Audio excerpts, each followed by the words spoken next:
നമസ്കാരം. ഫുക്രിയിലേക്ക് സ്വാഗതം. ഗ്രൂപ്പ് എഫിലെ ലോകകപ്പിലെ ഗ്രൂപ്പ് എഫിലെ അതിശക്തമായ ഒരു പോരാട്ടം സമനിലയിൽ അവസാനിച്ചിരിക്കുന്നു.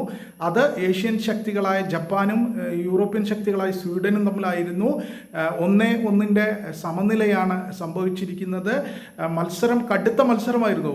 അതിഗംഭീര പോരാട്ടമായിരുന്നു. ഇരു ടീമുകളും തമ്മിൽ ഇഞ്ചോടിഞ്ച് പോരാടി എന്ന് തന്നെ പറയണം. ഇരു ടീമുകളും വിട്ടുകൊടുക്കാതെ പരസ്പരം പോരടിച്ചു നിന്ന ഒരു മത്സരമായിരുന്നു. അതിൻ്റെ ആദ്യ പകുതിയിൽ ഗോളൊന്നും വീണിട്ടുണ്ടായിരുന്നില്ല. ജപ്പാനും സ്വീഡനും പരസ്പരം ഗോളടിക്കാനായില്ല. അത്രമേൽ ചെറുത്തുനിൽപ്പ് രണ്ടുപേരും നടത്തി. അത്രമേൽ ആക്രമണം നടത്തി, പ്രത്യാക്രമണം നടത്തി. എന്തായാലും ആദ്യ പകുതി ഗോൾ രഹിതമായിട്ടാണ് അവസാനിച്ചത്.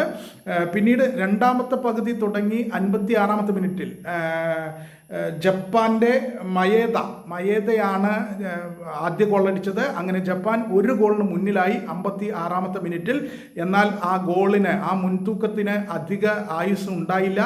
6 മിനിറ്റിന് ശേഷം 62-ാമത്തെ മിനിറ്റിൽ എലാങ്ക ഗോളടിച്ച് സ്വീഡനെ കളിയിലേക്ക് തിരിച്ചു കൊണ്ടുവന്നു. അങ്ങനെ 62-ാമത്തെ മിനിറ്റിൽ 1-1 എന്ന നിലയിൽ സമനിലയിലായ കളിയിൽ പിന്നീട് ഇരു ടീമുകൾക്കും ഗോളടിക്കാനായില്ല. കടുത്ത ആക്രമണം, ഇരു പെനാൾട്ടി ബോക്സുകളിലേക്കും ഇരച്ചു കയറിക്കൊണ്ടുള്ള ആക്രമണം രണ്ട് ടീമുകളും നടത്തി. പക്ഷേ ഗോളൊന്നും അടിക്കാനായില്ല. അങ്ങനെ മത്സരം സമനിലയിൽ അവസാനിക്കുകയായിരുന്നു. ഇത് നമ്മൾ പ്രതീക്ഷിച്ചാണ്. തുല്യ ശക്തികളുടെ ഒരു പോരാട്ടം, അത് കടുത്ത പോരാട്ടമായിരിക്കുമെന്ന് ശരിക്കും പ്രതീക്ഷിച്ചതായിരുന്നു. അത് അങ്ങനെ തന്നെ വന്നു. ജപ്പാനും സ്വീഡനും തമ്മിൽ ഗ്രൂപ്പ് എഫ് മത്സരത്തിൽ സമനിലയിൽ പിരിഞ്ഞിരിക്കുന്നു.